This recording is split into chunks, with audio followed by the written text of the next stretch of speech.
Zdravím tě. Hele, zkus si představit, že právě teď v tento okamžik se někdo úplně cizí probírá tvým telefonem. Sleduje tvé soubory, tvé aplikace, prohlíží si soukromé fotky a dokonce i internetové bankovnictví. Děsivá představa, co? Ještě zhruba před 3-4 lety to byla absolutně nesmyslná nebo nepředstavitelná otázka či informace. Bohužel s příchodem umělé inteligence, která je velice často hackery zneužívána, je to denní realita.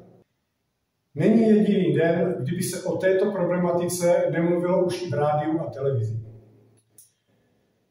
Lidé si bohužel mylně myslí, že útoky hackerů se týkají jen velkých firem, bohatých lidí anebo celebrit. Bohužel to není pravda. Nejjednodušší cíl pro hackera je úplně obyčejný člověk, který používá velmi slabé zabezpečení anebo vůbec žádné. Bohužel i takoví lidé mezi námi ještě stále jsou. Je to neznalostí této problematiky. Mám pro tebe ale jednu dobrou zprávu.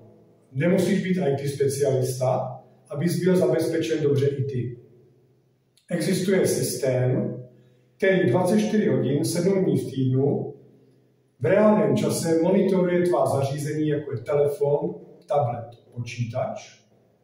A v případě jakéhokoliv útoku tě o tomto okamžitě informuje a udělá takové kroky, aby tě to nestálo velké nervy anebo strašně moc peněz.